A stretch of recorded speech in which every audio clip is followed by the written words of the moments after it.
all the documents. These are some of the 33 Haitian children an American Baptist group allegedly tried to unlawfully take out of the country on Saturday. Anolberia is a small village with a painful past. All of these girls are victims of trafficking. There were photographs. They came with discs, CDs, and DVDs. And the CDs and DVDs had fantastic production value, and it had all of their footage doing the most horrific things. The NSA has it all on all of these people. This was, quite a surprising move here by Prince Mohammed. I mean, most of all, this arrest or detainment of Al-Walid. We're talking about weeks after Trump came and on his visit in July of 2017 to Saudi Arabia. After Trump left, that's when the arrests happened.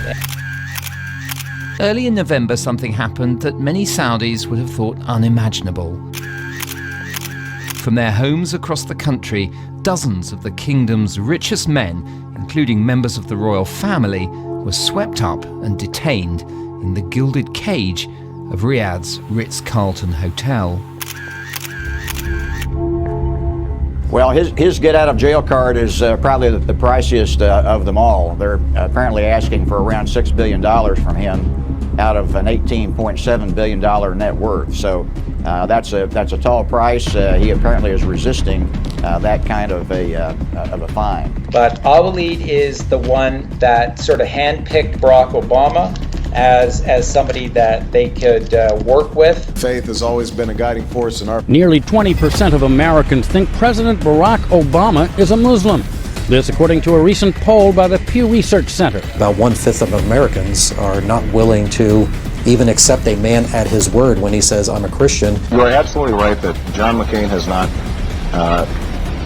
talked about my Muslim faith, and you're absolutely right that has not come my Christian faith. It was this Crown Prince Al-Walid of Saudi Arabia that decided to make Obama the one that they were going to turn into this linchpin of U.S. presidents. I, Barack Hussein Obama, do solemnly swear, to the best of my ability, preserve, protect, and defend the Constitution of the United States. So help you God? So help me God. Congratulations, Mr. President. And Al-Walid was arrested, taken down, and in his place was bin Salman.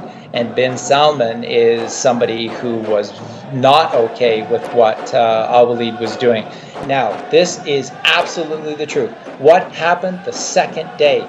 The second day, the Crown Prince and the King both submitted publicly control over Saudi Arabia to Donald J. Trump. And how do you know this? Because they publicly held the sword dance ritual, which is a very, very big deal to the Muslim culture.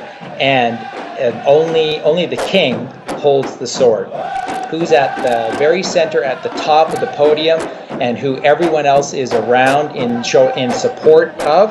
Donald Trump is holding the sword. This is Saudi Arabia publicly capitulating, and in one of the photos that we have, it shows the Saudi king, and he looks like he's about to die. He's in so much pain at what's going on here. They just handed over the keys to Saudi Arabia to Donald J. Trump. So what is important to note is that where Trump went next, he went with Saudi as part of his team. So you need to understand, it's not just that he didn't go there and take them down and that they're never going to do it. No, they're now working for him. They're part of this team. They're part of the Q plan now. You need to wrap your heads around this. Direct from Riyadh, President Trump took the first official flight. And then the days that followed, Trump left Saudi Arabia and went immediately to Israel. Defeating terrorism and creating a future of harmony, prosperity, and peace. But we can only get there working together. There is no other way. Mr. Trump has already disappointed many Israelis. He promised to move the US embassy from Tel Aviv to Jerusalem, his next stop. However, all the signs are that won't happen now. One thing, in fact, we can just see there, just let me stop by saying we see President Trump there wearing a skull cap, a kippah, in fact, as it's known in Hebrew, being taken to the Western Wall by the ultra-Orthodox rabbi in charge of the location. And clearly he's been asked to look at text as such, explaining the importance of the wall. What is also very interesting for viewers is the fact that he's actually standing with his wife, because men and women are actually separated in front of the wall. Do you remember how angry most of you got when you saw those pictures of Donald Trump at the Wailing Wall?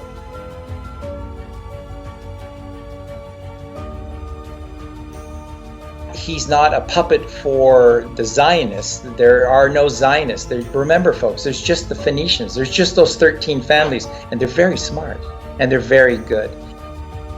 And he sat down with everybody in front of the camera and behind the cameras, the people that are really in power, and he laid it all out on these minions.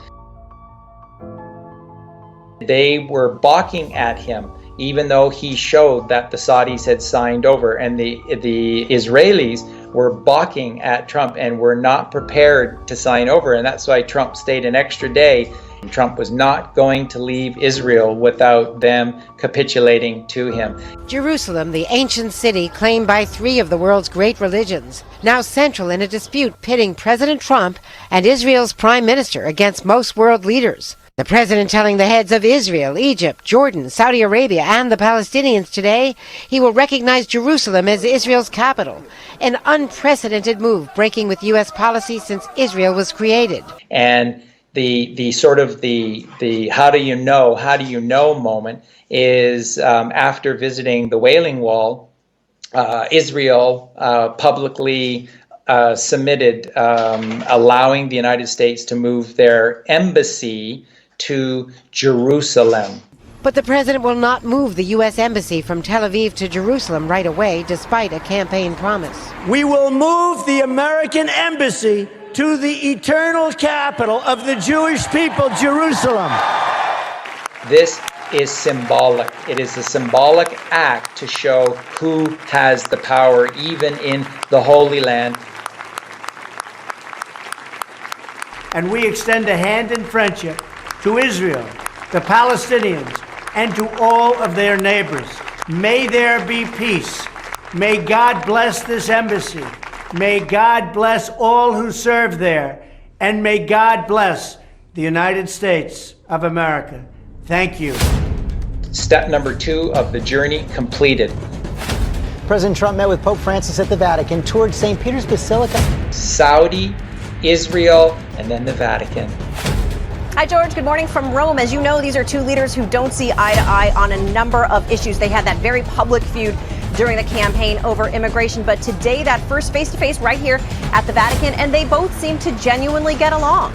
Vatican, and he presents to Pope Francis a massive, apparently the folder was absolutely huge, and handed it over to them and said, yeah, take your time, have a look-see. Apparently Trump kept making little digs at Pope Francis about his red shoes. Yeah, you might want to put your red shoes on when you look at all of this stuff. And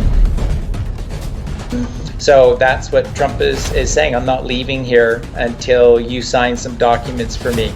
It took the Vatican that night, and the next day they capitulated. When you see Pope Francis with a world leader and he meets a lot of them, it's easy to read into it. He doesn't have much of a poker face, I guess. But here he is with German Chancellor Angela Merkel, happy. Here he is with President Putin, not too thrilled. See him with President Obama, laughing it up. And finally, here he is with the Trump. It looks less like a meeting and more like the Trump family passed away and they don't know it yet. Donald Trump has a look on his face that is a mixture of victory, joy, and mischievousness. And the two men who so publicly clashed, today ending their meeting in a handshake.